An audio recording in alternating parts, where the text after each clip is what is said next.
बात याद रखिएगा, परिस्थिति जब प्रतिकूल होती है ना जीवन में, उस समय आपका निर्णय कैसा होता है उससे ठाकुर जी प्रसन्न होते हैं। अभी आपके जीवन में कोई परिस्थिति बिगड़ी हुई नहीं है, सुबह रात में सो जाते हैं चैन से, सुबह उठते हैं, बढ़िया पराठा पाते हैं, दोपहर में भोजन करते हैं, शाम का भोजन करते हैं, सो जाते हैं, फिर सुबह उठते हैं, कोई टेंशन नहीं है लाइफ में। तो इसका मतलब ये समझिए ठाकुर जी की दृष्टि नहीं है आपके ऊपर, इसीलिए सहजता से चल रहे हो।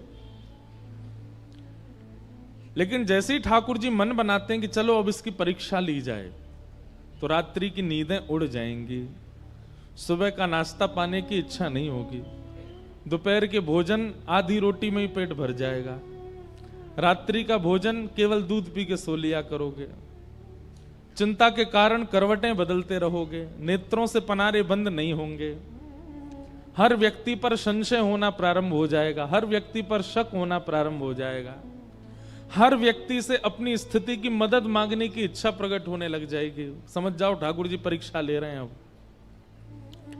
और उस परीक्षा के समय पर हमारा जैसा निर्णय होता है वो निर्णय ठाकुर जी को प्रसन्न करता है। जैसे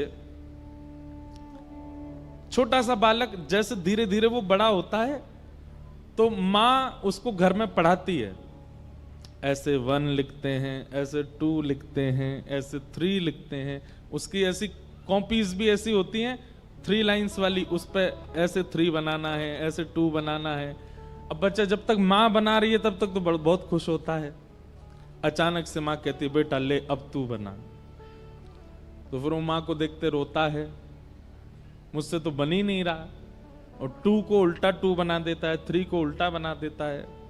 इस प्रकार फिर उसकी परीक्षा होती है, 1-2 बार तो माँ हंसती है, और 4th-5वीं बार माँ हाथ में स्केल लेके बैठती है, बोले बना अच्छे से। और फिर वो बालक ये सोचता है मेरी सबसे बड़ी शत्रु मेरी माँ है, मेरे पिताजी बस मुझसे प्यार करते हैं। क्यों? क्योंकि वो होमवर्क नहीं करवाते मुझसे, माँ करवाती है। कई घरों में पिता करवाते हैं। ठाकुर जी हमको कब कब अच्छे लगते हैं? जब जब सब हमारे अनुकूल चल रहा है। बिहारी जी आपसे बढ़िया कोई नहीं है, सब बहुत अच्छे हैं। लेकिन जैसे ही प्रतिकूल स्थिति आती है भय लगने लग जाता है। वास्तव में आपको भयभीत नहीं होना है उनसे जो परीक्षा ले रहे हैं, बस परीक्षा को बुद्धि लगा करके पार करना है। जीवन में आई हुई परीक्षा में आप निर्णय कैसा लेते हैं, ठाकुर जी उससे प्रसन्न होते हैं। ठाकुर जी तो एक टास्क बना करके आपके जीवन में भेज देते हैं, और फिर ठाकुर जी इच्छा उनकी ऐसी होती है कि आप उससे निकलो, आप उसको पार करो। लेकिन जब हम भयभीत हो जाते हैं, जब हम उस स्थिति से भागने लग जाते हैं, तो ठाकुर जी बहुत निराश होते हैं। इसको इतनी कथाएं सुनवाई, आजकल तो इसके फोन में यूट्यूब में भी हम सब संत जनों की वाणी भेजते रहते हैं, फिर भी इतना विचलित हो रहा है, इतना परेशान हो रहा है, इतना दुखी हो रहा है। लेकिन जीवन में आई हुई परिस्थिति को परीक्षा मान करके और निर्णयात्मिका बुद्धि से जब उसको पार कर लेता है कोई व्यक्ति, विचलित नहीं होता, ठाकुर जी उससे बहुत प्रसन्न होते हैं। इसलिए हमारी प्रार्थना बंधुओं, जब परीक्षा आती है, आती सबके है, मैं व्यास हूं मेरे जीवन में नहीं आती होगी ऐसा नहीं है, सबके जीवन में आती है। पर उस परीक्षा के समय पर विश्वास मत तोड़िए ठाकुर जी पर।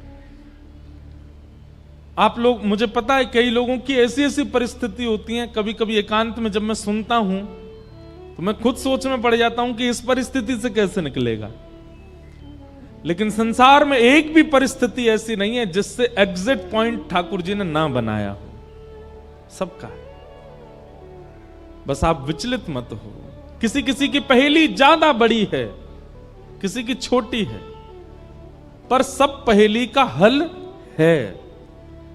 इसलिए विचलित मत होइए, बहुत शांत हृदय से, शांत बुद्धि से अपने निर्णय लीजिए और निकल पड़िए आगे।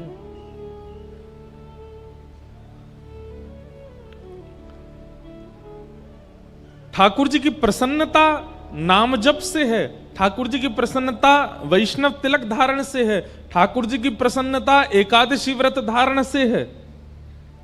लेकिन ठाकुर जी की अति प्रसन्नता है कि जीवन में आने वाली विचलनताओं में आप धैर्यपूर्वक खड़े हो। जीवन में आने वाले उतार चढ़ाव को आप बड़ी आसानी से पार कर रहे हो। ठाकुर जी उससे अति प्रसन्न होते हैं।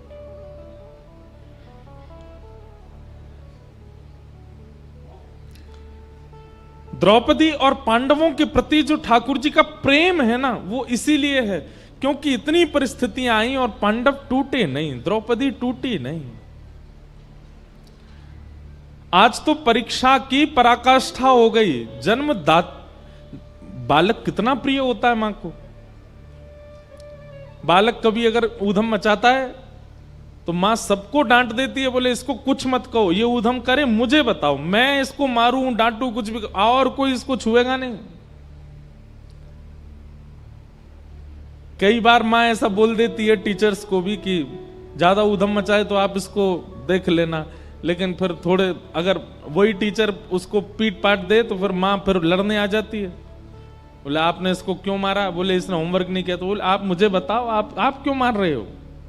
मां कभी नहीं देख सकती कि उसके पुत्र को उसके अलावा कोई और डांटे, पर यहां द्रौपदी के 5 बालक मार दिए गए और वो हत्यारा सामने खड़ा है और द्रौपदी कहती है इसको मुक्त कर दो। कल हमने इसी विषय पर बृहद चर्चा की थी। 5 बातें कहीं, धर्मम न्यायम शकरुणम निर्वलीकम समम महत। द्रौपदी की बात में धर्म है, न्याय है, करुणा है, समता है। ठाकुर जी उससे प्रसन्न हो गए और भगवान ने अपना नाम द्रौपदी को प्रदान किया। अश्वत्थामा पकड़ा हुआ था।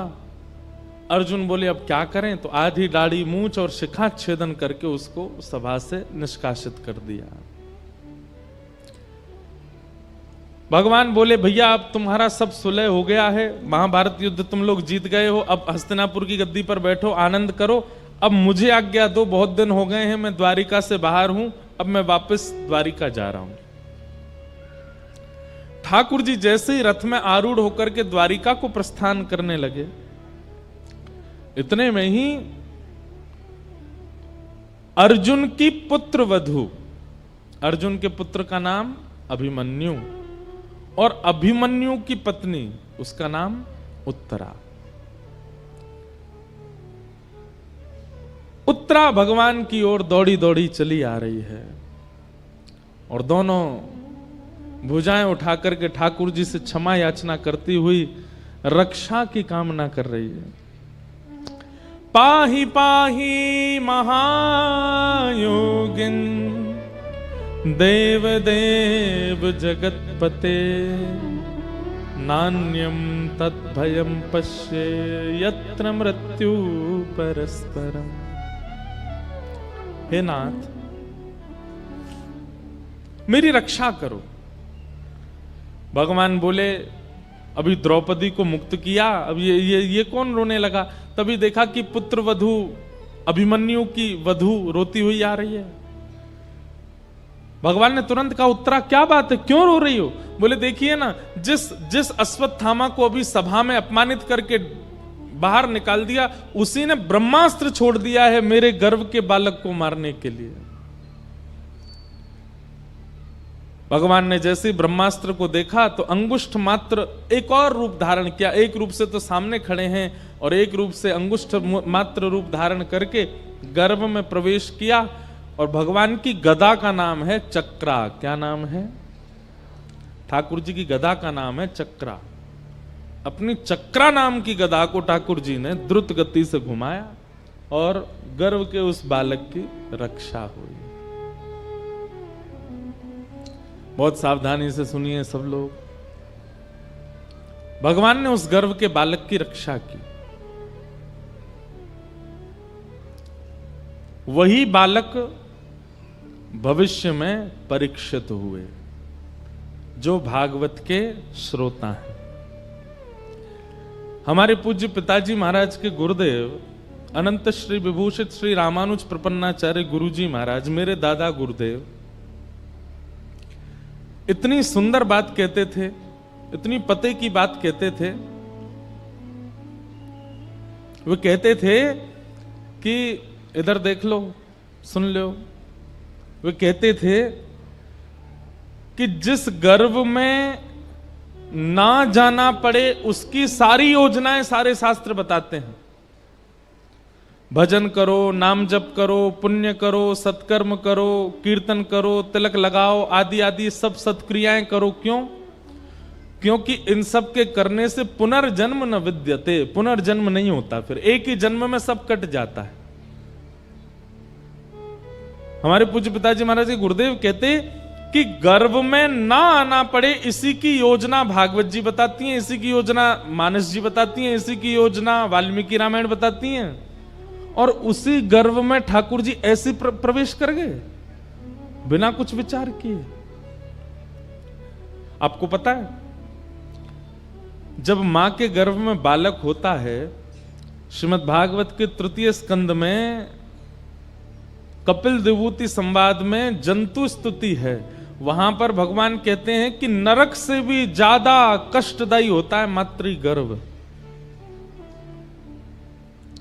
कभी आपको अवसर लगे, हमने एक कथा की थी नासिक में 1 महीना की, उस कथा में आप लोग सुनिएगा। वहां कपिल विभूति संवाद हमने विस्तार से कहा था। तब वहां ये स्तुति गाई थी कि गर्भ का बालक जो स्तुति गाता है वो स्तुति कैसे करता है। गर्भ के बालक की इतनी भयावह परिस्थिति होती है, जरा सी दुर्गंध आ जाए तो हमसे बैठ पाना मुश्किल होता है, लेकिन मल मूत्र के भरे हुए एक टब में वो बालक उल्टा पड़ा ही रहता है 9 महीने तक। और ऐसा कहते हैं कि उसकी जो त्वचा होती है वो इतनी कोमल होती है और मां के पेट के जीवाणु धीमे धीमे उसको काटते हैं, कभी कभी इतनी पीड़ा देते हैं। जब 7वें महीने में बालक आ जाता है ना, तो भगवान से हाथ जोड़ता है, हे विधाता मुझे यहां से निकालो कैसे भी, मैं बहुत परेशान हूं। भगवान कहते हैं जन्म लेके तुम वही सब करोगे, उल्टे सीधे काम, छल कपट बाजी, खाना पीना, मदिरा उड़ाना, ये सब की करो। बोले आपको सौगंध खा के कह रहा हूं, इतना भजन करूंगा कि दोबारा यहां ना आना पड़े मुझे। लेकिन जैसे ही जन्म लेता है, पहचानना प्रारंभ करता है, ये बुआ है, ये फूफा है, ये चाचा हैं, ये चाची हैं, ये दादी हैं, ये दादा हैं, ये पत्नी है, ये बच्चे हैं। धीरे धीरे भूल जाता है ठाकुर जी को दिया हुआ वचन। बीच बीच में ठाकुर जी संदेशा भिजवाते हैं गुरुजनों के द्वारा, हाँ भाई कथा सुन लो, ये सब क्या सुनना हमको। और फिर से उसी गर्भ में जाने की पूरी योजना बना लेता है। क्रियाओं को खराब करके, स्वभाव को गंदा करके, दूसरों के साथ छल कपट करके क्या करते हैं हम, पुनर्गर्भ में आने की सारी योजना बनाते हैं। और सुनिए, कर्म के अनुसार पुनर्गर्भ मिलेगा तो कई लोगों को लगता है इसमें क्या बुराई है, ठीक है हम फिर से जन्म ले लेंगे, लेकिन कहां मिलेगा ये तो नहीं पता ना। हो सकता है मानव के गर्भ में नहीं गए, कुकर सूकर के गर्भ में गए, तो मानव तो फिर भी बहुत सदा हुआ भोजन करता है, वो लोग तो कुछ भी खा लेते हैं, और वो जो खाते हैं वो सब बालक को पीड़ा देते हैं भीतर। कई बार तो आपको विश्वास नहीं होगा, जन्म दे के जानवरों की जो माताएं होती हैं वो जन्म दे के अपने बालकों को ही खा जाती हैं। अब सोचो, कोई आना चाहता है, पुनर्जन्म लेना चाहता है, लेकिन फिर भी अपनी क्रिया नहीं सुधारता, स्वभाव नहीं सुधारता, अपने वचन नहीं सुधारता, अपने नियम नहीं सुधारता, योजना पूरी बनाता है पुनर्जन्म की। तो पूरी बात हम ये कहना चाहते हैं कि पुनर्जन्म ना लेना पड़े, उसी की योजनाएं सारी बताई गई। मातृगर्भ में ना आना पड़े, पीड़ा ना सहनी पड़े, उसी की योजना सब बनाते हैं। तो फिर भगवान कैसे उत्तरा के गर्भ में प्रवेश कर गए। हमारे पूज्य गुरुदेव भगवान, दादा गुरुदेव भगवान कहते कि भैया परीक्षित राजा है इसलिए बचाने गए नहीं, परीक्षित अर्जुन का होने वाला नाती है इसलिए बचाने गए। द्रौपदी के पुत्रों को भी बचा सकते थे ठाकुर जी, ये उत्तरा के गर्भ के बालकों को क्यों बचाया भगवान ने। तब गुरुदेव भगवान कहते हैं क्योंकि ठाकुर जी को पता है कि भविष्य में मेरी कथा का प्रथम श्रोता होगा, ये मेरी कथा का श्रोता बनने वाला है। ठाकुर जी को अपना कथा का श्रोता इतना प्रिय है कि उस प्रिय श्रोता की रक्षा के लिए गदा लेकर के ठाकुर जी गर्भ में प्रवेश किए और ब्रह्मास्त्र को नष्ट कर दिया। इसलिए आप यदि कथा में बैठे हैं तो अपना सौभाग्य मनाइए। ठाकुर जी को श्रोता इतने प्रिय हैं कि श्रोताओं के लिए ठाकुर जी गर्भ में प्रवेश करके रक्षा कर देते हैं। और केवल श्रोता की रक्षा नहीं करी है भगवान ने, वहां वक्ता श्री शुकाचार्य जी महाराज, उन्होंने भी जन्म बाद में लिया, गर्भ में मातृ दर्शन, भगवत दर्शन पहले किया।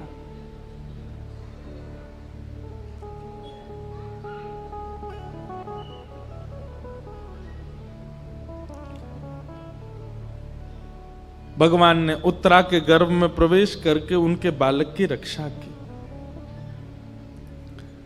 और रक्षा करने के पश्चात भगवान बोले अब सब मंगल है, ब्रह्मास्त्र नष्ट हो गया आकाश में, अब हम चलें। तो कुंती स्तुति गाने लगी भगवान की। कुंती ने बहुत सुंदर स्तुति गाई। कुंती कहती हैं, नमस्ये पुरुषं पाद्यम ईश्वरं प्रकृते परम अलक्ष्यं सर्वभूतानामन्तर्बहिरवस्थितं माया जवनिकाच्छन्नः आज्ञादोक्षजमव्ययम् न लक्ष्यसे मूढदृशां नटो नाट्यधरो यथा कि तथा परमहंसानां मुनीनाममलाशनां भक्तियोग विधानार्थं कथं पश्येम हि स्त्रियः। कुंती ने भगवान की स्तुति गाई। विस्तार का अवकाश नहीं है, आज नंदोत्सव है ठाकुर जी का। अभी प्रथम स्कंद पर हम हैं, धीमे धीमे सब प्रसंगों को स्पर्श करते हुए चलेंगे आगे। कुंती ने भगवान की स्तुति गाई। भगवान कुंती की स्तुति सुन के अब द्वारिका प्रस्थान करने लगे। तो पांडवों में श्री युधिष्ठिर जी रोने लगे। भगवान ने युधिष्ठिर की ओर देखा, क्यों रो रहे हो भैया? तब युधिष्ठिर के मन में आया कि मैंने बहुत बड़ा अत्याचार कर दिया महाभारत युद्ध के द्वारा, मुझे नरक जाने से कोई नहीं बचा पाएगा। तब भगवान ने सोचा कि मेरे संग रहते हुए मेरी आज्ञा से युद्ध करने पर भी इनको संशय है अपनी गति पर। समझ रहे हैं बात को? बहुत ध्यान से सुनिए सब लोग। ठाकुर जी कह रहे हैं कि मैं साथ खड़ा था और पूरा युद्ध का नेतृत्व मैं कर रहा था, फिर भी युधिष्ठिर को संशय है अपनी गति पर। आप यदि भागवत सुनते हैं, आप यदि कथा श्रवण करते हैं, सत्संग करते हैं, रसिक जनों की वाणी सुनते हैं, और उसके बाद कभी आपको संशय होने लग जाता है अपने जीवन पर, ठाकुर जी को बहुत पीड़ा होती है, तो फिर कथा क्यों सुनते हो? रसिक जनों की वाणी क्यों सुनते हो? आपको अपने जीवन पर संशय कैसे हो सकता है?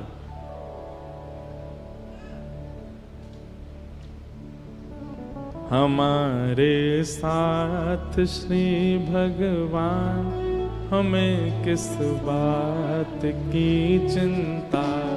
हमारे साथ श्री भगवान, हमें किस बात की चिंता।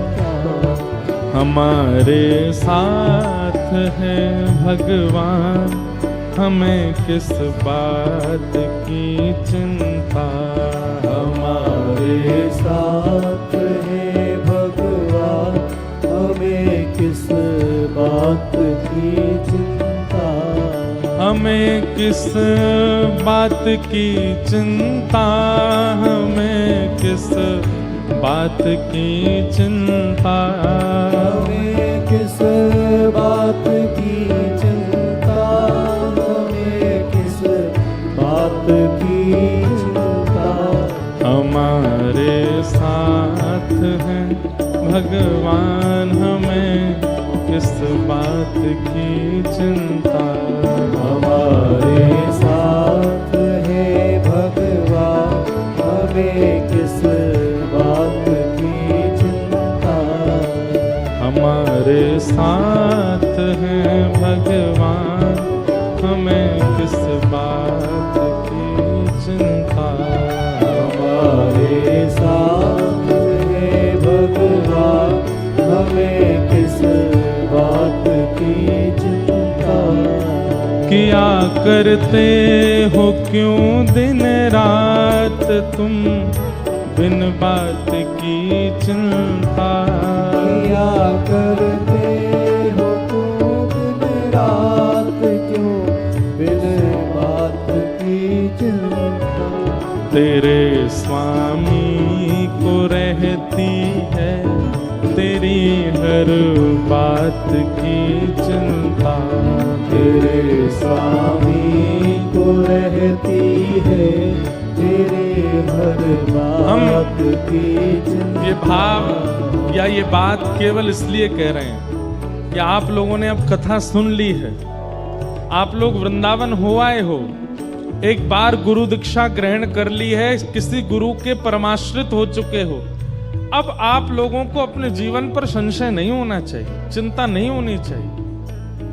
विश्वास कीजिए, ठाकुर जी के समर्पित होने के बाद में अब ये भरोसा दृढ़ होना चाहिए कि बस अब चाहे जो हो जाए हमारे ऊपर कोई दिक्कत नहीं आने वाली। जैसे अर्जुन पूरे महाभारत युद्ध में कौरवों के हर योद्धा का एक ही टारगेट है कि अर्जुन को घेरना है। युधिष्ठिर सामने से निकल जाता है ना तो योद्धा कहते हैं कोई बात नहीं, इसको निकलने दो। भीम निकल जाता, निकलने दो। नकुल सहदेव अर्जुन को पकड़ो, कहां है? और अर्जुन ठाकुर जी के पीछे खड़ा है, बिल्कुल चिंता नहीं। अब आप सोचिए 18 दिन के युद्ध में एक बाण तो लगा होगा अर्जुन को। जब इतनी बड़ी सेना का एक ही केंद्र बिंदु है तो अर्जुन को एक बाण तो कहीं खरोंच ही आ गई होगी। कुछ नहीं हुआ अर्जुन को। क्यों? करिष्ये वचनम तव। ठाकुर जी को अपना रथ का सारथी बना करके उसने समर्पित कर दिया। मेरे जीवन की ये रथ डोर आपके हवाले, नाथ जहां ले चलो मैं तैयार हूं। और कौरवों के उस विशाल सेना के समुद्र को आकाश से जब देवता देखते थे ना, कौरवों की सेना ऐसे लगती थी जैसे कोई विशाल समुद्र में लहर उठ रही हो, और पांडवों की सेना ऐसी लगती थी जैसे 2-4 नदियां मिल गई हों। लेकिन उस विशाल कौरव सैन्य सिंधु को भगवान ने ऐसे पार करा दिया अर्जुन को, जैसे कोई छोटे से बालक को गाय के खुर का गड्ढा लंघवा देता। एक बार भी यदि जीवन में कथा का आश्रय और ठाकुर जी का आश्रय लिया है, फिर चिंतित मत होइएगा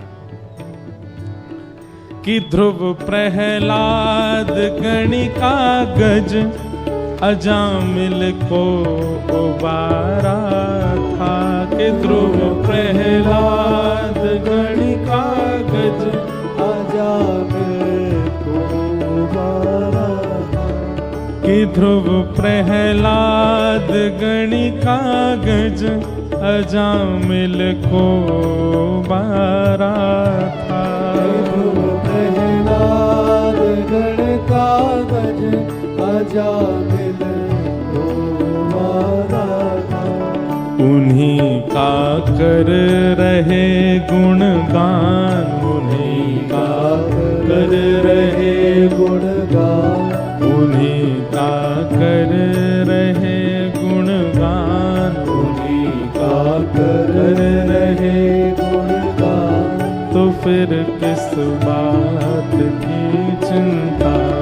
उन्हीं का कर रहे गुणगान, तो फिर किस बात की चिंता। दीवाने बन गए हैं अब, हमें दुनिया से क्या लेना। दीवाने बन गए हैं अब, हमें दुनिया से क्या लेना। दीवाने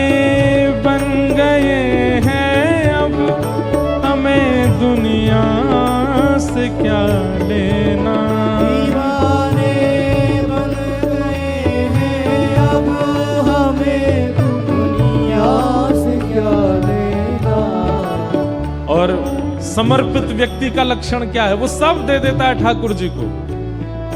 आप जब ठाकुर जी के आगे शीश झुकाते हैं, गुरु दीक्षा ग्रहण करते हैं, कथा श्रवण करते हैं, इसका मतलब क्या है, आपने स्वयं को अर्पित कर दिया।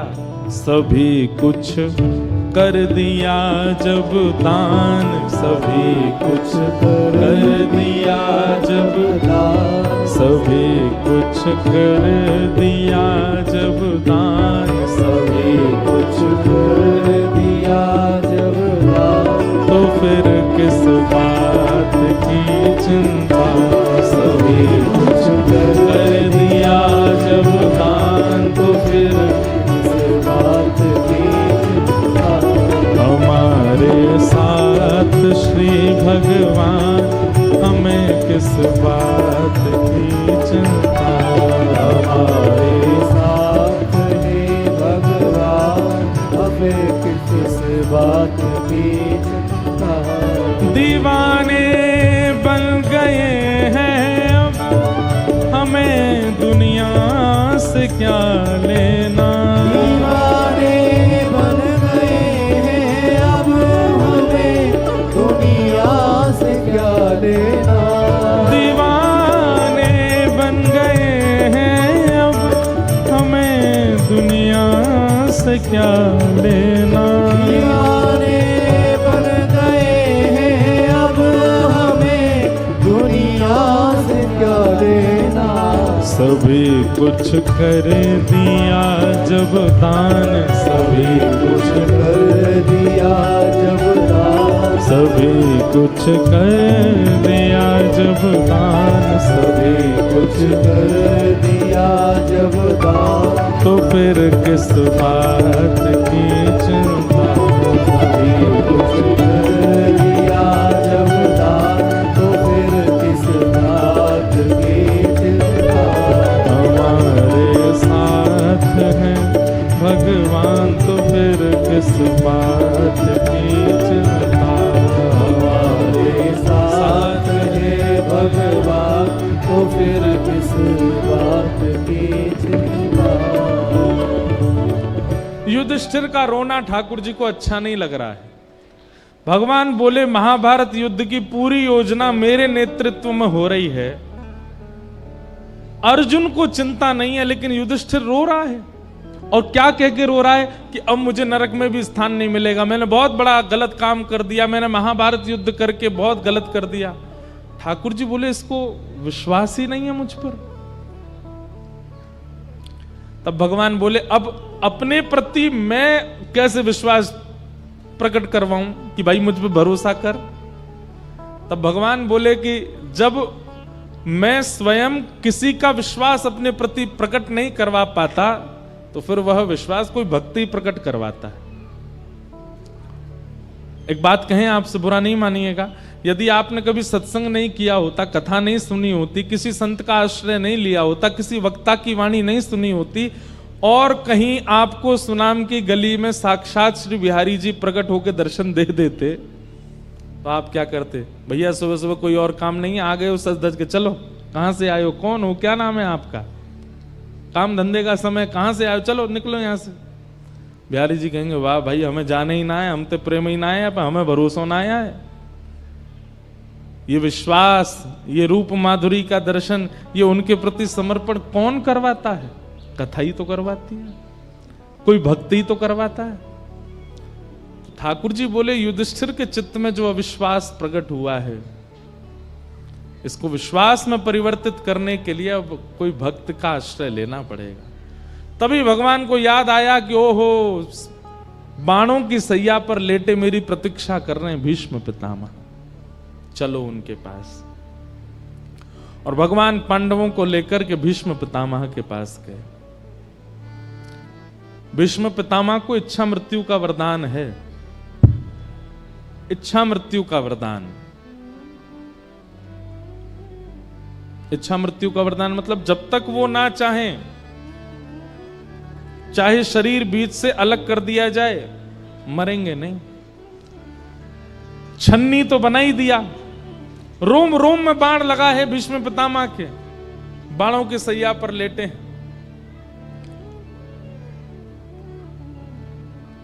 लेकिन प्राण नहीं गए। क्यों? उन्होंने इच्छा मृत्यु के वरदान को सार्थक किया। और क्या विचार करके सार्थक किया? कि मैं ऐसे प्राण नहीं त्यागूंगा। मेरे प्राण कब निकलेंगे? बोले शंख चक्र गदा पद्मधारी द्वारिकाधीश मेरे सामने खड़े होंगे, उनके नेत्रों में मैं निहार रहा हूंगा, उनसे दो बातें हृदय की कर लूंगा, उसके बाद मेरे प्राण निकलेंगे। अब उससे पहले चाहे मेरे शरीर को कोई बीच से काट दे, मेरे प्राण नहीं निकलेंगे। मृत्यु देवी सामने खड़ी है हाथ जोड़ करके, महाराज आपके रोम रोम में बाण लगा है, रक्त की एक बूंद नहीं बची है अंदर। अब तो मुझे आज्ञा दीजिए कि मैं आपको ले चलूं। भीष्म पितामह बोले खड़ी रहे, जब तक श्याम सुंदर नहीं आएंगे उनका दर्शन नहीं कर लूंगा, प्राण नहीं त्यागूंगा मैं एक बात कहता हूं बंधुओं कि इच्छा मृत्यु का वरदान प्रत्येक मानव को मिला हुआ है। ध्यान से सुनिएगा, इच्छा मृत्यु का वरदान प्रत्येक मानव को मिला है। लेकिन बात यहां अटक जाती है कि मानव ने कभी मृत्यु की इच्छा ही प्रकट नहीं की। कोई भी व्यक्ति मृत्यु की इच्छा प्रकट करता ही नहीं, उसको जीवन की ही इच्छा है, जीवित रहने की ही इच्छा है।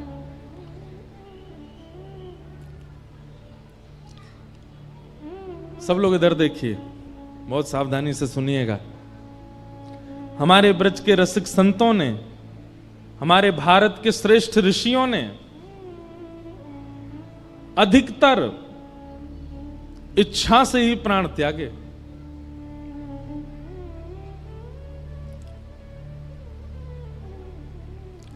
मृत्यु की इच्छा बलवान नहीं है उनके आगे, हमारे आगे है। पर हमारे ब्रज के और भारत के कई ऋषियों ने अपनी इच्छा से प्राण त्यागे।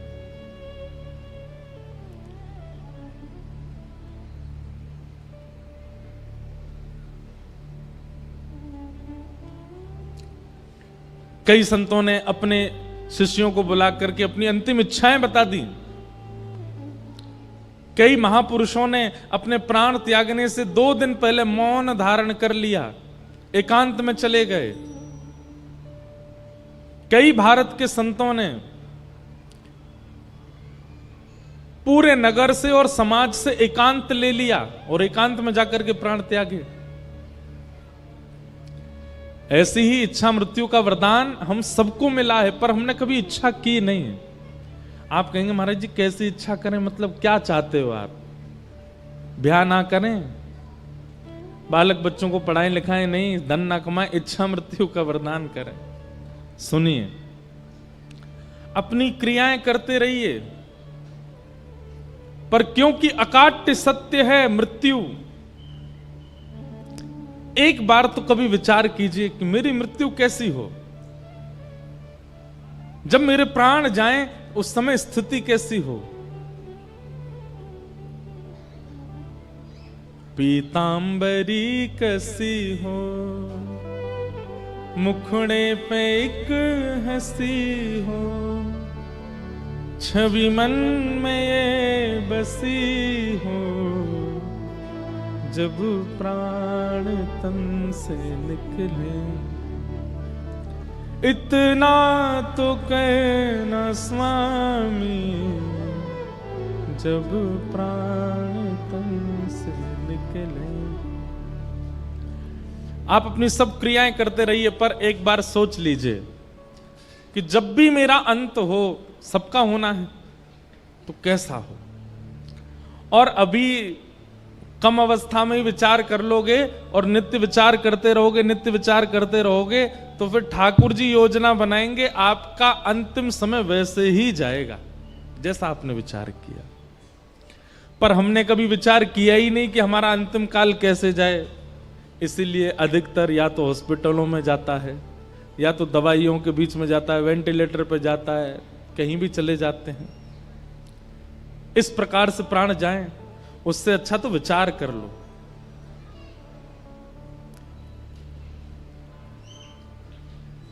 इच्छा मृत्यु। हम सुनाम से वृंदावन जाएं, राधा रमन, राधा वल्लभ बिहारी जी सब जगह दर्शन करें, और सब जगह दर्शन करने के बाद में और फिर श्री राधा वल्लभ लाल जी की प्रसादी पावें।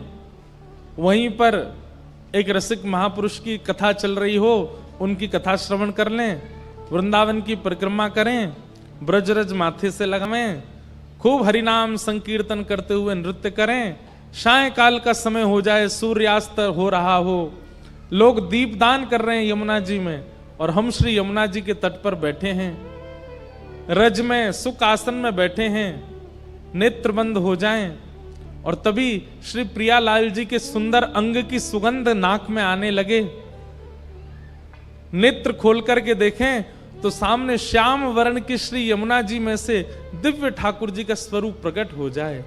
श्री प्रिया प्रियतम युगल सरकार का नित्य दर्शन एक क्षण के लिए, एक झलक बस हमको दिखे, और उसी समय श्री धाम में ही हमारे प्राण चले जाए, ऐसा विचार कर लिया। हम कथा सुन रहे हो, आदि आदि जैसा आपको प्रिय लगे। लोग इतने ज्यादा खतरनाक हैं संसार के। एक बार मैं ये बात बोल रहा था कथा में, तो एक बालक आया अगले दिन मेरे पास। बालक नहीं था 25-26 साल का। मैंने क्या बात है भाई, सब लोग अपने अपने भाव बताते हैं। बोले महाराज जी कल आप कह रहे थे इच्छा मृत्यु का वरदान। मैंने हाँ। बोले मैंने भी सोचा, कल रात भर सोचा मेरी इच्छा मृत्यु कैसी हो। मैंने कैसी हो भाई?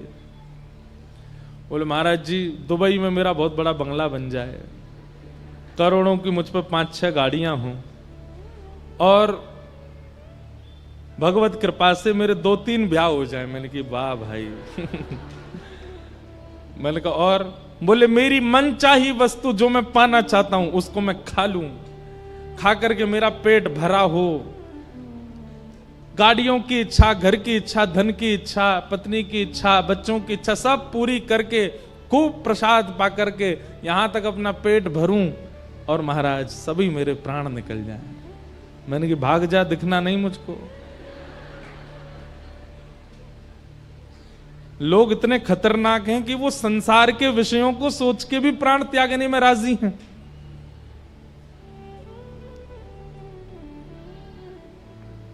नरक ही मिलेगा अगर ऐसा कुछ सोचा तो, क्योंकि इच्छा मृत्यु निश्चित है। ये बात हम व्यास मंच से बैठ के कह रहे हैं।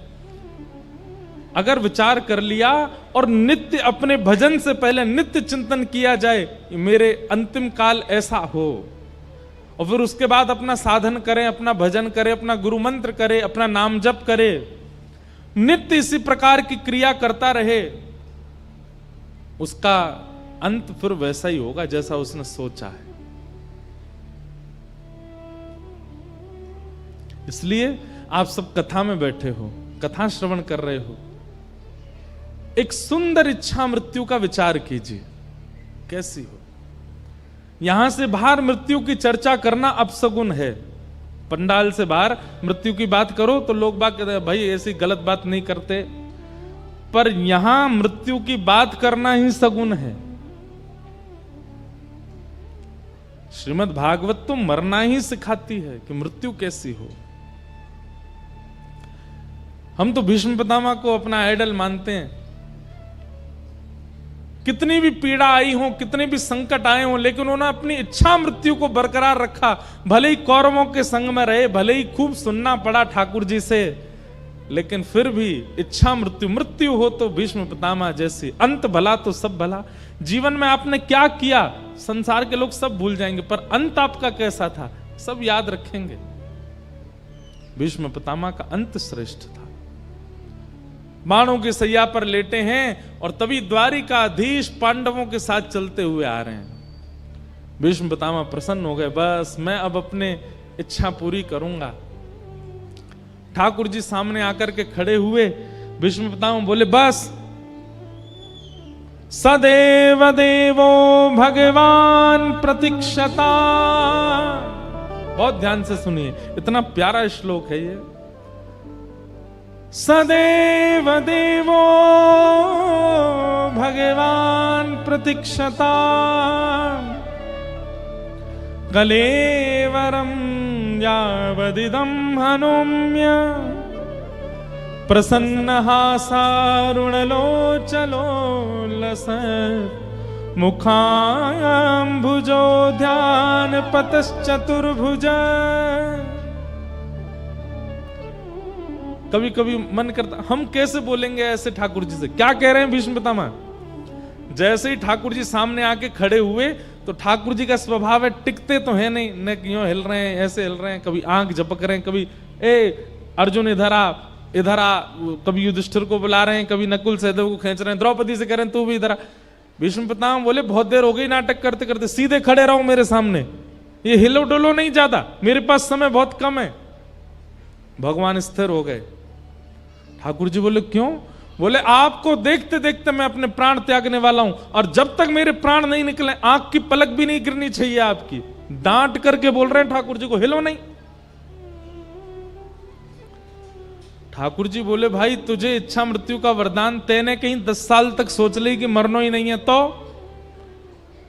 पितामह भीष्म बोले तो फिर 10 साल खड़े ही रहे ना, आपको निहारता रहो। अब ना मैं पलक झपकूंगा ना आप झपको, बहुत देर हो गई, बहुत समय निकल गया, बहुत मुश्किल से हाथ पड़े हो, अब अपने जीवन के अंत को मैं सफल बनाऊंगा, मेरे सामने स्थिर होकर खड़े हो जाइए। तो कहते हैं ठाकुर जी का मुख थोड़ा सा मुरझा गया। जैसे जबरदस्ती किसी को खड़ा कर दो तो उसके मुख से पता चल जाता है कि जबरदस्ती करी है इसके संग। कई बार ब्याहों में देखते हो ना, दुल्हा खुश ही नहीं लगता, पता चल जाती है कि जबरदस्ती करवा रहे हैं। दुल्हन खुश नहीं लगती, दुल्हन पता चल जाएगा जबरदस्ती हो रही है। ठीक जैसे जबरदस्ती वाला दुल्हा जैसा लगता ना, वैसे ठाकुर जी हो गए। मुकुट तो पहना है, मोर पिच्छ तो लगाया, श्रृंगार तो किया, पर चेहरे पर न कहूं प्रसन्नता नहीं। भीष्म पितामह बोले अरे अरे अरे ये क्या हो रहा है? ठाकुर जी बोले अब क्या हो गया? ये मुखमंडल की मुस्कान कहां चली गई आपकी? ठाकुर जी बोले हमको घबराहट हो रही है, तुम कब प्राण त्यागोगे, हम कब तक खड़े रहेंगे यहां पे? बोले बस इतने में ही घबरा गए? और खुद जो हमको 84 लाखों में नचाते रहते हो उसमें तब घबराहट नहीं होती आपको?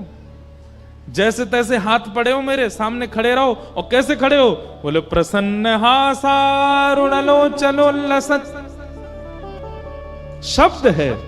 भीष्म पितामह कहते हैं प्रसन्न हो जाइए, आपके ये दो जो कपोल हैं ये गुलाब जामुन की तरह फूल जाने चाहिए, इतनी जोर से प्रसन्न होइए।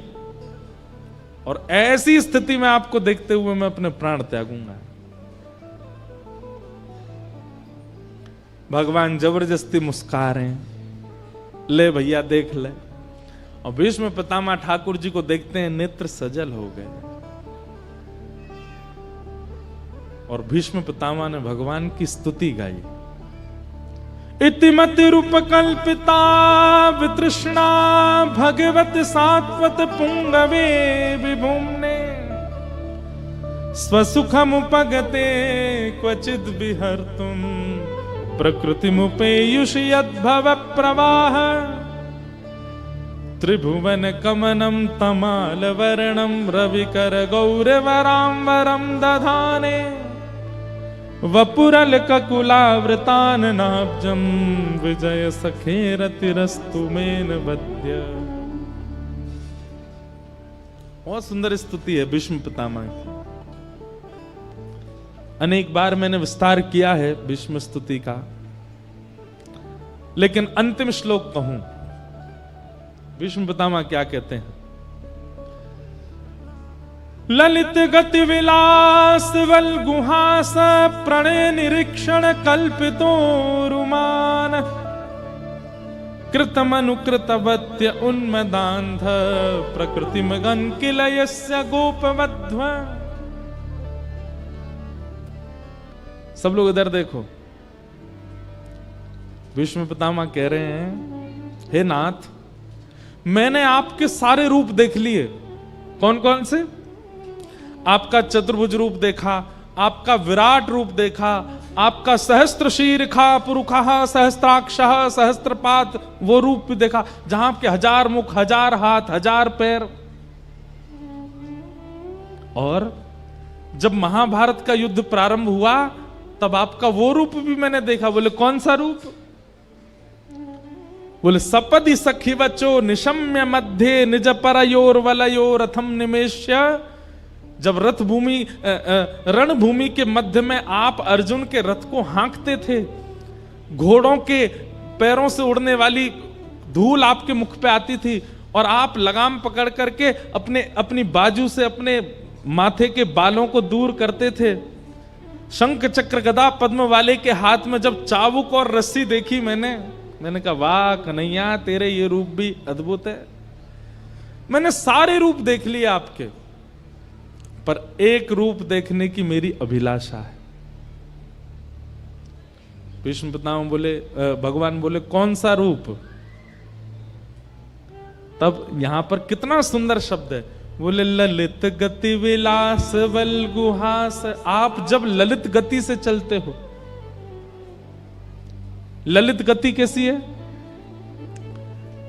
एक पैर यहां रखते हैं तो दूसरा पैर उसके सामने नहीं रखते, थोड़ा तिरछा रखते हैं, जैसे बांके बिहारी खड़े हैं, ये चलते भी ऐसे ही हैं। ऐसे पांव यहां, पांव, कमर भी मटकेगी, पैरों मटकेंगे, सिर भी मटकेगो, सुंदर केश भी झूमेंगे, सुंदर मुकुट पे पाग पे लगी भाई जो लटकन है वो भी हिलेगी। ललित गति विलास वल गुहास। आप जब ललित गति से विलास करते हुए चलते हो, कभी मधुमंगल के कंधे पर हाथ रख के हंसते हो, कभी श्रीदामा को गले में लेकर के हंसते हो, कभी तन सुखा पर अपना पूरा भार धर देते हो। आपकी जो वो वृंदावन की ललित गति है ना नाथ, मुझे उसका दर्शन करना। और ललित गति विलास बल गुहास प्रणय निरीक्षण कल्पितो रुमान कृतमनुकृतवत्य उन्मदांध। जैसे ब्रज की गोपियां वो आपको भिन्न भिन्न रूप बना देती हैं। कैसे? कोई गोपी कहती है लाला तैने मेरे घर को माखन खाया और चल मैं तो पकड़ के ले चलूं यशोदा के पास, तो आप उसके चरणों में गिर जाते हो, अरे भाभी तू जो कहेगी सो करूंगो, लेकिन मैया के पास मत ले चल। तो वो गोपी कहती है अच्छा जो कहूंगी सो करोगे? बोले हाँ बैठो मेरे सामने। आप उसके सामने थर थर कांपते हुए बैठ जाते हो, कहा करनो है? तो चल लाला एक काम कर। बोले का? रसोई घर में जा रोटी लेके आ और रोटी पर एक मक्खन धर के ला। अरे भाभी तू तो बड़ी अच्छी है, मुंह भोजन करावेगी? बोले ना लेके आ, लाके मुंह खवा। और नन्हे से गोपाल जी को सामने खड़ा करके गोपी कहती है अब लाला चल प्रेम से अपने हाथन से मुंह पवा दे। और छोटे छोटे ठाकुर जी टूक तोड़ के गोपी को पवा रहे, गोपी के नेत्र सजल होते हैं। एक बार पा करके फिर ठाकुर जी के चरण लिपट जाती है और ठाकुर जी को गोद में बैठा के फिर अपने हाथ से पवाती है। ताही अहीर की छोहरिया छचिया भरी छाछ पे नाच नचायो, रसखान कहते हैं।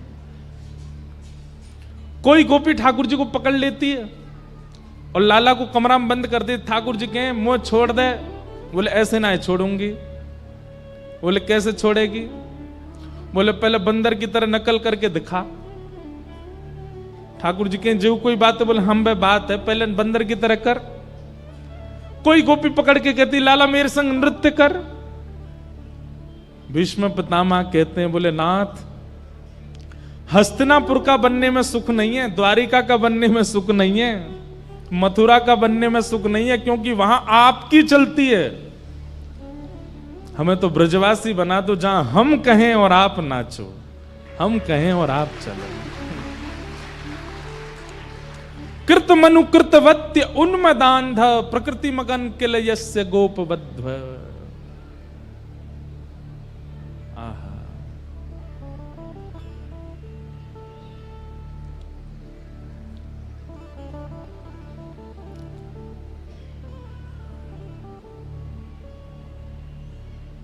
वो ललित गति का मुझे दर्शन करना है। हमारे अष्ट साप के सखा गाते हैं सबही अंग को बाको गिरधर सबही अंग को बाको।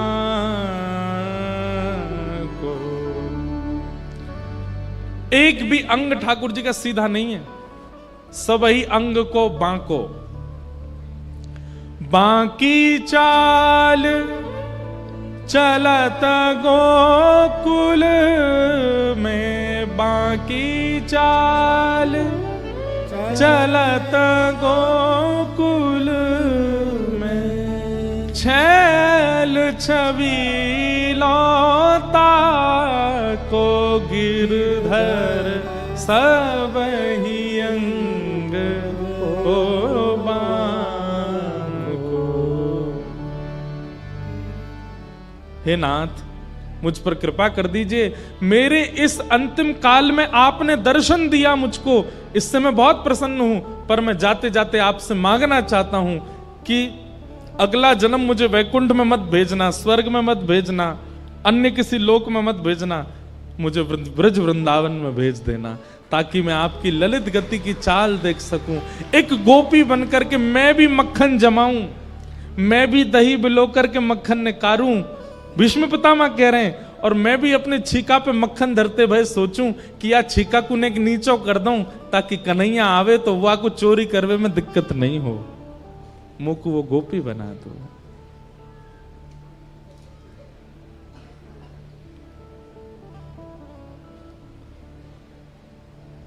ठाकुर जी भीष्म पितामह से बहुत प्रसन्न हो गए। भीष्म पितामह ने अपनी स्तुति के अंत में ब्रज को याद किया और पितामह भीष्म ने अपने प्राण त्याग दिए, भगवान द्वारिका को चले गए।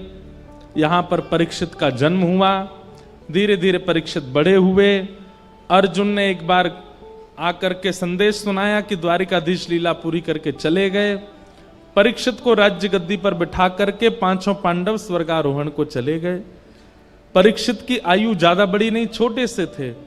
ब्राह्मणों के नेतृत्व में बहुत कम अवस्था में, 6-7 वर्ष की अवस्था में परीक्षित राजा बन गए। बताओ, एक छत्र सम्राट बन गए। लेकिन ब्राह्मणों के निर्देश में राजपाट संभालने लगे, धीरे धीरे बड़े हुए, उनका विवाह हुआ, जन्मेजय आदि पुत्र हुए। एक दिन परीक्षित को कलयुग मिला।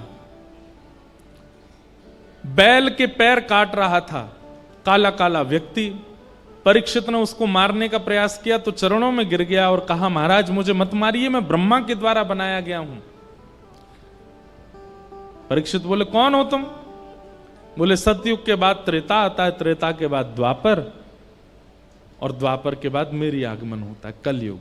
मैं कलयुग हूं। कलयुग नाम सुनते ही परीक्षित घबरा गए। बोले, तुम कैसे आए?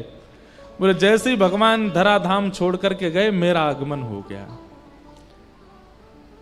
परीक्षित ने कहा कि मेरा राज्य छोड़ के जाना पड़ेगा। कलयुग ने कहा, मैं नहीं जा सकता, ये युग व्यतिक्रम है, आप कृपा करके मुझे कुछ स्थान दे दीजिए, मैं वहीं रहूंगा। तो द्यूतम पानम स्त्रियः सूना यत्रा धर्मस् चतुर्विधः पुनश्च याचमानाय जात रूप मदात प्रभो। ये 2 श्लोकों में 5 स्थान हैं कलयुग के। जुआ, मदिरापान, परस्त्री गमन, हिंसा और अनीति से कमाया गया धन। इन 5 स्थानों पर कलयुग निवास करता है। अब इनका विस्तार अगर मैं करूं तो इन 5 का विस्तार बहुत बृहद हो जाएगा। जुआ, जुआ का मतलब खेल में खेलने वाला जुआ ही नहीं होता। जुआ का मतलब धन का असद प्रयोग कहीं भी आप करते हो, वो सब जुआ है। पानम, अपनी जिह्वा पर किसी भी ऐसे पदार्थ को आप धारण करते हो जिससे आपका दिमाग अनकॉन्शियस हो जाता है, नशा होने लगता है, वो सब पानम की दृष्टि में आता है। तीसरा है परिस्त्री गमन, एक पत्नी व्रत धारण करके रहना है। पत्नी होने के पश्चात किसी के प्रति कुदृष्टि होना ये पाप है। पति होने के पश्चात किसी अन्य पुरुष के प्रति भाव होना ये पाप है। द्यूतम पानम स्त्रियः, और चौथा स्थान बताया सूना, यानी कि हिंसा, जबरदस्ती। कोई बात इतनी बड़ी नहीं है फिर भी लड़ाई करनी है। उसने मुझसे ऐसा बोला क्यों, उसने ऐसा किया क्यों, इसका मुंह फोड़ूंगा मैं। ये जबरदस्ती के कलेश करने की जिनकी बहुत मनस्थिति होती है, उनको वो भी कलयुगी हैं। जैसे पता चल जाए, ए सुन, पता है कल तेरे बारे में ऐसे ऐसे कह रहे थे। क्या कह रहे थे? बोले वो नहीं याद मुझे क्या कह रहे थे, बस कह रहे थे। बस पूरी रात सोया नहीं, दिन भर सोया नहीं, उन लोगों के बीच में पहुंच गया, लड़ने लगा, उनको ब्लॉक मार दिया सब जगह से। ले बेटा, इस प्रकार की मनस्थिति वाले लोग ये कलयुगी हैं। हिंसा में उनकी बड़ी रुचि होती है, लड़ने झगड़ने में बिल्कुल पीछे नहीं रहते। और अंतिम कलयुगी लोगों का लक्षण क्या है? बिना मेहनत के धन कैसे मिल जाए, इसकी विचारधारा में जो लगे रहते हैं। अनीति से कमाया गया धन, ये 5 स्थान कलयुग को प्रदान किए। राजा परीक्षित ने एक संत का अपमान कर दिया, जिसके कारण उनके मस्तिष्क में कलयुग प्रविष्ट हो गया। और संत के पुत्र शमिक ने 7 दिन में मरने का श्राप दिया। मैं सूक्ष्म में कह रहा हूं क्योंकि प्रसंग अभी बहुत हैं, सबको प्रणाम करना है।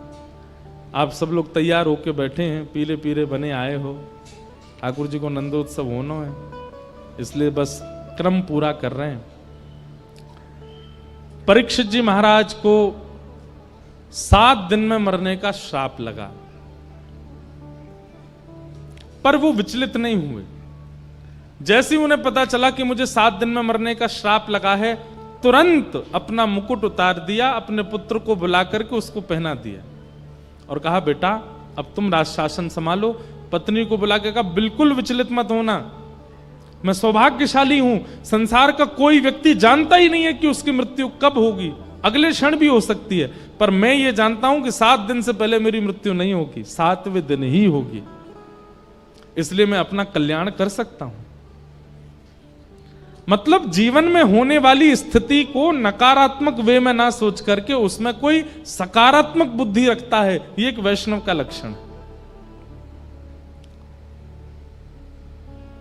कोई काम जिसके लिए आप वर्षों से लगे थे, अंत में आकर के वो नहीं बना, संसारी व्यक्ति तो टूट जाएगा, लेकिन वैष्णव वो टूटेगा नहीं, वो उसके प्रति भी कोई सकारात्मक भाव रखेगा। शायद ये काम बन जाता, बनने के बाद में कुछ बहुत बड़ी घटना हो जाती, इसलिए ठाकुर जी ने बनने ही नहीं दिया, ऐसी विचारधारा। परीक्षित की सोच कितनी अच्छी है। परीक्षित कहते हैं कि संसार का कोई भी व्यक्ति नहीं जानता कि उसकी मृत्यु कब होगी, पर मैं जानता हूं कि मैं 7 दिन से पहले तो नहीं मरूंगा, इसलिए देवी इन 7 दिनों को मैं भगवत अर्पित करना चाहता हूं, मुझे आज्ञा दो। पत्नी की आज्ञा लेकर के परीक्षित वन में चले गए और वन में उन्हें श्री अनेक संत मिले, तभी वहां श्री सुखदेव जी का आगमन हुआ। बोलो सुखदेव जी महाराज की। सुखदेव जी महाराज जैसे आकर के मंच पर विराजमान हुए, परीक्षित ने चरणों में प्रार्थना करते हुए कहा महाराज जल्दी मरने वाले की मुक्ति का उपाय बताओ, जिसके जीवन के केवल 7 दिन बचे हैं उसको मुक्ति प्राप्त करने के लिए क्या करना चाहिए, कृपा कर आप मुझे आज्ञा दें। और यहां से श्री सुखदेव जी बोलना प्रारंभ करते हैं। अब देखो एक बात सुनिएगा, सब लोग इधर देखो, सावधानी से सुनो। सुखदेव जी का प्रसंग प्रारंभ हो रहा है। कोई भी साधु, कोई भी संत, कोई भी वक्ता, कोई भी वैष्णव यदि कभी कुछ कहने जाता है ना, उसका स्वभाव है वो पहले अपने इष्ट को वंदन करेगा, उसके बाद ही कुछ बोलेगा। हम कथा प्रारंभ करते हैं उससे पहले अपनी परंपरा से जो पूज्य पिताजी महाराज व्यास मंच पे मंगलाचरण करते हैं वही मंगलाचरण करेंगे। आप सब लोग प्रणाम करके चले जाते, उसके बाद हम 5-6 श्लोक बोलते हैं, उसके बाद कीर्तन कराते हैं, फिर कथा प्रारंभ करते हैं, सीधे कहना नहीं शुरू कर देते। लेकिन यहां पर एक आश्चर्य हुआ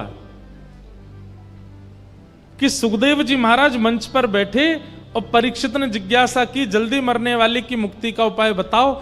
इन्होंने ना तो इष्ट को प्रणाम किया, ना अपने गुरु को प्रणाम किया, ना किसी परंपरा के श्लोकों का स्तवन किया, सीधे उसको उत्तर देना प्रारंभ कर दिया कि वरीयाने शते प्रश्न क्रतो लोक हितम नृप आत्मविद सम्मत पुंसाम। वरीयाने शते प्रश्न कर्तो लोक हितम नृप। आत्मविद सम्मतः पुंसाम श्रोतव्यादिषु यप्पर। इसका मतलब क्या है? अगर वैष्णव बिना इष्ट को प्रणाम करने बोलने लग जाए तो हो सकता है कहीं ना कहीं वो हमारे किसी भाव से अप्रसन्न है, या फिर हमने जो जिज्ञासा की है वो जिज्ञासा उचित नहीं है, इसीलिए। और वही बात हुई। सुखदेव जी महाराज कहते हैं, बोले राजन, तुमने जो ये प्रश्न किया है ना, जल्दी मरने वाले की मुक्ति का उपाय क्या है, अगर तुमने लोक हित के लिए ये प्रश्न किया है, संसार के लिए ये प्रश्न किया है कि संसार के जो लोग जल्दी मरने वाले हैं वो अपनी मुक्ति कैसे प्राप्त करें, तो तुम्हारा प्रश्न अच्छा है। लेकिन अगर ये प्रश्न कहीं तुमने अपने लिए किया है तो ये उचित नहीं है। परीक्षित बोले, मतलब 7 दिन में मेरी मृत्यु होनी, मैं अपने लिए ही तो पूछूंगा। मैंने संसार के लिए पूछा हो तो ये प्रश्न अच्छा है, अपने लिए अगर पूछ रहा हूं तो गलत है। इस बात का क्या मतलब हुआ?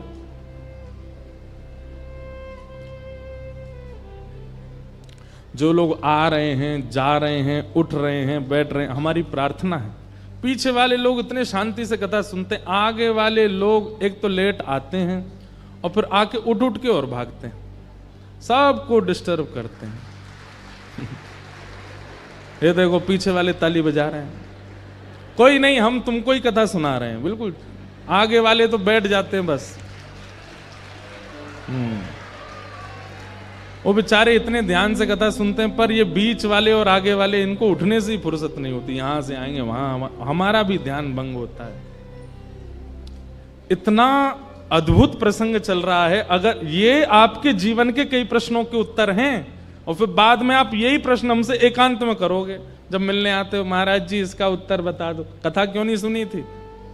पता है आपको, ये वैसी बात हो जाती है कि टीचर ने क्लास में पढ़ाया, तब तो सुने नहीं, जब प्रश्न पेपर आ गया, सर आपने ये तो पढ़ाया ही नहीं था। टीचर उस समय कहता हूँ, एक मुक्का मारूं तुझे, पूरी क्लास पढ़ रही थी, कहां था तू? ये आगे वाले बीच वाले वही बालक हैं। जब जीवन में संकट आएगा ना तो फिर जीव निकारे डोलेंगे, हमने क्यों नहीं सुना तब, इसका प्रश्न तो महाराज जी उत्तर देके ही नहीं गए कथा में, सब बता रहे हैं हम, सुनो तो सही।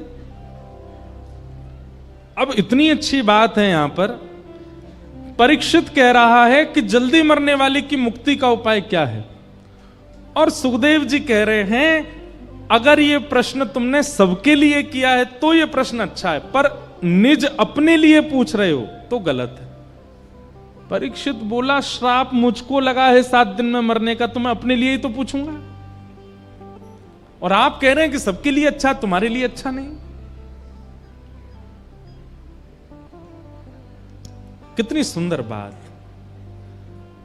सुखदेव जी कहते हैं, परीक्षित ये प्रश्न तुम्हारे लिए उचित इसलिए नहीं है क्योंकि तुम कौन हो, ये बड़ी बात है। संसार के लोग सामान्य हैं, पर तुम कौन हो? मैं पांडवों का वंशधर, बोले नहीं, गलत उत्तर दिया तुमने। मैं पृथ्वी का एक छत्र सम्राट परीक्षित, बोले यह भी गलत उत्तर है। तो फिर मुझे क्या उत्तर देना चाहिए? तब श्री सुखदेव जी महाराज कहते हैं, तुम वो बालक हो जिसकी मृत्यु को भगवान ने टाला था। तुम वो बालक हो जो अपनी मातृ गर्भ में प्राण त्यागने वाला था, पर ठाकुर जी ने आकर के तुमको बचाया। तुम वो बालक हो। तुम वो बालक हो जिसने जन्म बाद में लिया है, गर्भ में भगवान का दर्शन पहले किया है। और ऐसा बालक, बात सुनो, ऐसा बालक जिसकी रक्षा स्वयं प्राणनाथ ने की हो, जिसकी रक्षा स्वयं संसारनाथ ने की हो, जगन्नाथ ने की हो, वो बालक मेरे सामने हाथ फैला के कह रहा है जल्दी मरने वाले की मुक्ति का उपाय बताओ। तुम तो पहले ही मुक्त हो चुके हो क्योंकि तुम्हारी रक्षा भगवान ने की है। ठाकुर जी की एक झलक किसी पर पड़ जाए, ठाकुर जी का स्पर्श किसी को हो जाए, ठाकुर जी के भ्रमण के दायरे में, जहां ठाकुर जी भ्रमण कर रहे हो उस दायरे में अगर कोई जीव जंतु भी आ जाए उसकी भी मुक्ति हो जाती है। तुम तो वो बालक हो जिसने अपनी मातृ गर्भ में भगवान का दर्शन किया, तुम मुक्ति की कामना कैसे कर सकते हो? सीधी बात यह है परीक्षित, तुम पहले से ही मुक्त हो, तुम्हें मुक्ति की कामना नहीं करनी है, तुम्हारी मुक्ति तो होगी होगी, क्योंकि तुम तो ठाकुर जी के संस्पर्श के बालक हो। इसलिए ये प्रश्न अगर तुम अपने लिए कर रहे हो तो ये उचित नहीं है, क्योंकि तुम्हारी मुक्ति से कोई अभिप्राय नहीं है। शुक्राचार्य जी महाराज कहते हैं भगवान ने मां के गर्भ में प्रवेश करके तुमको केवल इसलिए बचाया कि एक दिन तुम मुक्ति मांगो। वही मुक्ति जो पूतना को भी मिली है, वही मुक्ति जो शूर्पणखा को भी मिली है, वही मुक्ति जो कुंभकर्ण को भी मिली है, वही मुक्ति जो रावण को भी मिली है, वही मुक्ति जो कंस को भी मिली है, वही मुक्ति जो अघासुर, बकासुर, धेनुकासुर, सारे असुरों को यह मुक्ति मिल चुकी है, वही मुक्ति परीक्षित भी मांग रहा है। तो फिर भगवान ने तुम्हारी मां के गर्भ में तुमको बचाया क्यों? ठाकुर जी को कोई उम्मीद है तुमसे, इसलिए। एक बात बताएं बंधुओं, लगभग संसार का हर व्यक्ति अपने जीवन में एक बार तो ऐसी स्थिति से निकल के आता है जहां वो मृत्यु के बिल्कुल किनारे पे खड़ा था और वो बच जाता है। बस कैसे कृपा हो जाती है, क्या होता है, इसका मतलब क्या है? ठाकुर जी एक मौका, अवसर तो सबको देते हैं। हम सब परीक्षित हैं, हम सबको ठाकुर जी कभी ना कभी जरूर बचाते हैं, लेकिन उसके बाद भी हम संभलते नहीं, फिर भी संसार की क्रिया और फिर अंत में मुक्ति की कामना करते हैं। हम सबको श्री सुखदेव जी महाराज कह रहे हैं तुम्हारी रक्षा भगवान ने क्यों की थी उस दिन? इसीलिए कि तुम एक दिन मुक्ति मांगो।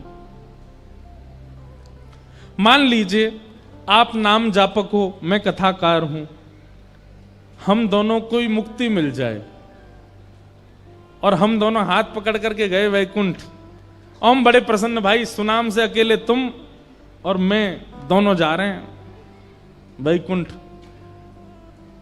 वैकुंठ में जैसे हम पहुंचे बोले हमको तो मुक्ति मिली, हमको तो मुक्ति मिली।